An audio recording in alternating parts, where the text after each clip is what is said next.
It's a good time of the year. This is a year where various people have various opinions on what this year is. I think for us, it's an opportunity to go back into part of the story where God delivers Jesus, Emmanuel, God with us, as Duncan put so eloquently this morning. We are talking about the star this morning. That's what we're going to be focusing on. So if you have your Bibles, let's go to Matthew chapter 2. And we're going to be engaging that part of the text. Before we do that, I did want to mention December 21st. Put that on your calendars. We're going to have a time where we're going to invite the community here. And there's already a schedule being sent out. But what we want to do is we want to turn our Sunday morning classes into an opportunity of fellowship. And so our men's ministry, led by Justin, is going to offer us breakfast in the CLC. We're going to start an earlier service at 10 o'clock, and we're going to worship together, and then we're going to have something really special and unique for our kiddos following our services. And then adults, not so unique and special. We just have to hang out with each other and enjoy each other's company as we make our way to the CLC for a great lunch that will begin at 12:30. And so we have an extended day where we just want to celebrate time together as a family. And so we really encourage you to join us for that special day on December 21st. Matthew chapter 2. We already talked about Matthew last week. And we looked at the first chapter, and we kind of looked at Joseph and Mary and God as being the emphasis, the subject header of the story. God, Emmanuel, God with us. And that's something to be excited about. It's an anticipation. It's a response that we should have as God's people to look forward. This is a culmination, as I said last week, of events that have finally transpired after years and years of wondering, of where God is in all of this. What is supposed to happen? And so Jesus comes and lays out the kingdom where all people, Jews and Gentiles alike, are invited to become disciples of Jesus, to grow and mature, to walk alongside once again with God. It's an exciting event, and in some ways, maybe it should mirror the excitement of the holiday season. I did everything I can to kind of figure out where all these rituals and traditions come from, and most people pointed towards this poem, right? I can't read it all, it's kind of long. 'Twas the night before Christmas, when all through the house not a creature was stirring, not even a mouse. The stockings were hung by the chimney with care, in hopes that St. Nicholas soon would be there. It's the holiday season. In our community, our city around us has been transformed. The Biesboer family has been to the Christmas lighting downtown. We've gone to Wasselfest. Right? Wasselfest. That is such a crazy event. I never knew Wassel was so popular. But here it is. It's that year, the first time as you hear the Christmas song and the smells of cinnamon, nutmeg, pies baking, and honey ham roasting. When Dad either climbs the attic or empties the shed of holiday decorations, and Mom starts putting them up and asking Dad as well too. I haven't figured out the lighting yet on my house. So you have to understand I'm afraid of heights. And so we have a two-story home, and so I think we'll be very, very festive on the bottom floor, and then it'll be just black on the top floor. When that tree is placed in that perfect position, it has to be in the perfect position. When I was a more traditionalist back in the day, we actually had a real tree. And then my parents, how dare them, converted to the fake tree. But when we had that real tree, there was always kind of holes and there was always mishaps to the tree. So you just had to figure out a way to just have it perfectly positioned in your living room. To be fair, the fake tree, it doesn't spend as much time doing that. One of my favorite ornaments that I'm thinking about right now as these decorations and ornaments are being putting on a tree is one I made for my mom in elementary school. So imagine with me with this. It's an old ashtray with my picture in the middle, and there is glitter around the ashtray. I think it was supposed to resemble a snowflake. It more resembles, it resembles an ashtray. But there it is, hanging on our tree. How there are so many traditions and family rituals involved in Christmas. For me, one I remembered most was growing up where Chinese takeout was our Christmas Eve dinner. Well, I got married, I had kids, and Kung Pao chicken and Szechuan beef did not make the cut with my kids, so that tradition is over for me. I also remember growing up and receiving 2 gifts on Christmas Eve. One I knew was coming for sure. Every year we would get pajamas. That would be our pair of pajamas for the year. But the other one on Christmas Eve was a surprise. Maybe it was kind of an anticipation of what's to come for the next morning. The one I knew was coming, and then I remember thinking as a kid, I know this sounds really ungrateful, I'm sorry, but I was thinking in my head, okay, how do I do the best I can to get really excited about another pair of pajamas? You know, you ever opened that gift, you're like, thank you for pajamas. But I wanted to show off my excitement, right? Because I at least was anticipating the new thing that I had no idea was about to come. So I didn't want to come across as that guy. And that's the thing. Gift bearing is part of the season. Providing gifts. The excitement, the unknown, the anticipation of offering gifts is just part of it. And so that's where we are today. We're talking about gifts. Men from the East. We really don't know much, as Jim pointed out, about these men from East. Matthew talks a little bit, honestly, but he doesn't say a lot. We speculate there are 3 because of the number of gifts. We have it in tradition and songs and other places that they may be kings from the East, Persian priests, magician, or even wealthy astrologists. We do know they are mysterious, stargazing men from the East. We also know that they are symbols of Matthew for Gentiles roaming in the heartland of Judaism. So here we are, gift-bearing, politically powerful, affluential, wise Gentiles ready to receive Christ as their king. So what brings these men to the Far East anyways? What is it? Well, a star. And not only a star, but some of the translation says, his star. Where is this child who has been born King of the Jews? For we observed his star rising. So when I knew I was preaching on stars, I got really excited, and for my fellow nerds out there, I put on my nerd hat. And if you did not know this about stars, stars shine by, and yes, this is nerdy, it's okay. Stars shine by burning hydrogen into helium in their cores, and later in their life, they create heavier elements like carbon and nitrogen and oxygen and iron, which were created by stars before them.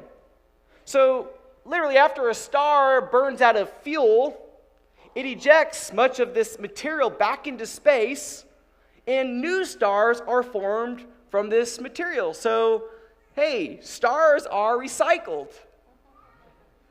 They continue to shine. And I think we know, most of us know that the sun is a star, so that's kind of how the sun functions. And so we know that the star, or the sun as a star, because it shines, that provides us with life. So without the sun, there would be nothing living on earth. So the sun essentially is kind of the biggest thing that we see, but there are bigger stars than the sun, if you didn't know this, and I decided to find one here for you. I don't know if it's the biggest, but I do know it's pretty big. And I can't even say that word. I don't even know if it says, is it start with the S or Canis, Majoris? But we do know this. It's really big. It's like 1,200 times larger than our own sun. I mean, that's huge. It's amazing. It's the largest of stars. But yet when I read Matthew, when I read this text, I don't know if I'm thinking about the astrological phenomenon of stars. Because when I'm thinking about the star, I'm thinking about what the passage is saying about it. And this is what really hits me. When they saw the star, they were overjoyed. Other translations say they were overwhelmed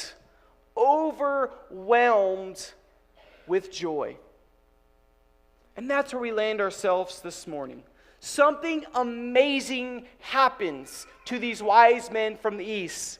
They had a moment of revelation, a transcendent experience of the divine. And they could not contain their joy. One writer says they had lost the composure and reserve of scholars and sages and gave way to an ecstasy of naked adoration. What does that mean? They were really excited. It's so easy for us, I believe. It's so easy for us to take something so profound and mysterious and awe-giving and inspiring, and well, this is what at least I do. I just try to explain it away. I give it a name like Canis Majoris, or I try to explain it to somebody. And sometimes in my explanation, to be honest, I dull it.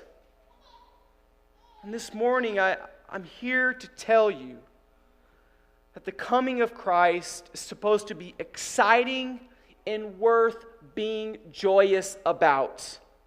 Both Jews and Gentiles alike, they've been waiting for centuries for something to make them stop in their tracks. Something make us stop in our tracks. And so this morning we have to ask the question, is Jesus making us stop in our tracks?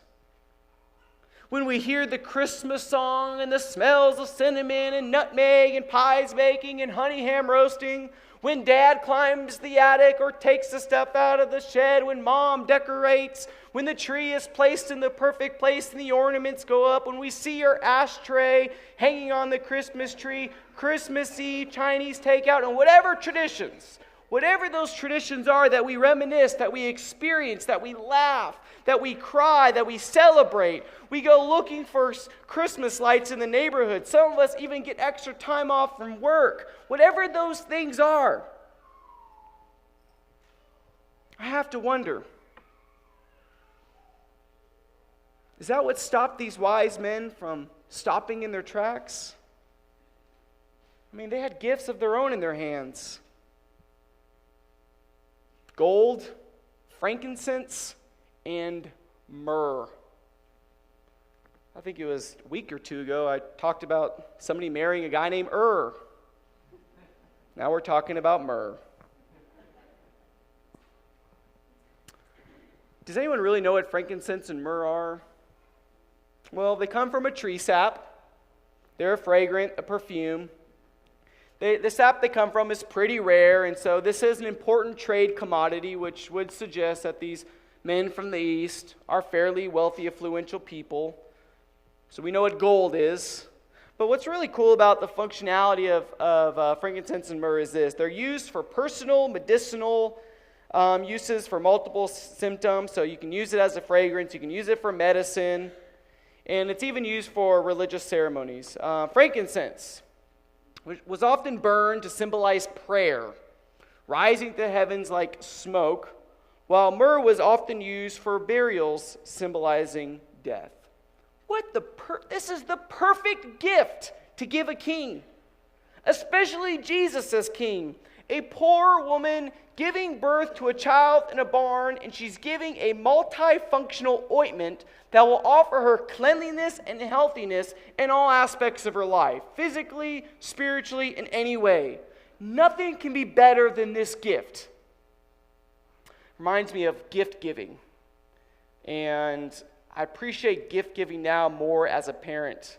Nothing against the other way, but the only reason why I say that is because I remember when my kids were really young, and they would have, when toys were not that expensive, you could buy them a fairly large gift, and inside was maybe some toy plaything. So you pop out the toy plaything, and you're like, Merry Christmas! And you're thinking the kids are excited, and you go into the kitchen, grab a cup of coffee, and you come back out thinking they're playing with this toy, and what are they playing with? The box. Ungrateful children. And then the other story about my kids is particular Father's Day, but I remember other Father's Days as well like this, but that Father's Day where your kids make your card for you, you know, where they fold it up and draw on it, and they just have little drawings on it, and happy birthday, Daddy, I love you. It's so awesome. That's like the best gift, right? I mean, it really is. Cardboard and paper. Yet for some reason, those gifts are so profound. They've shaped and formed us in incredible ways. And I think that's where we see ourselves with these magi. They have so much intention and heart and passion into displaying these gifts to the new king. These are the best of the best. These are the box cardboards and the homemade greeting cards. These are it. These are what you would give a new king. But here's the deal. As they carried these gifts on the way to present it to the king, when God's light shines bright, their own great, magnificent gifts mean nothing to them. Maybe the imagery is they literally stopped in their tracks. They dropped their own rare, commodity, rich gifts, and they just stop and are in awe of the light of God. I mean, really, when was the last time did Jesus stop you in your tracks and struck you with great joy? Bigger than anything that you can expect. You come bearing gifts. You know you have the best you can offer, and yet somehow, it doesn't matter how much you offer. It doesn't matter how much you have. You are completely outdone by the gift that God has given you. What God presented to the world on that clear evening was bigger than any star in the solar system could produce. Because what it produced in the hearts of strangers from the East, passion, excitement. And folks, we need that star in our lives to gaze in the awesome power of God and in God's rescuing work, the offering of salvation, the coming of Christ. And when we see that star, we say, wow. I mean, literally, this text is about worship. It's an opportunity for us to celebrate and praise what God has done in our lives. It's an opportunity for us to be so moved by God's appearing star that we cannot help but fall down and worship Him. Folks, there are things sometimes in our faith we just can't explain. And sometimes when we encounter God in worship, it's supposed to stop us in our tracks.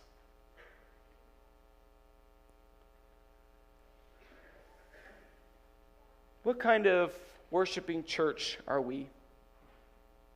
Are we a stargazing, bringing the best of our gifts and stop in our tracks sort of people? Are we excited to be the best of our own giftedness, but it doesn't matter even how much we bring?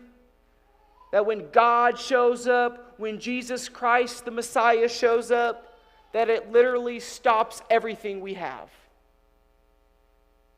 And that's what this season is about.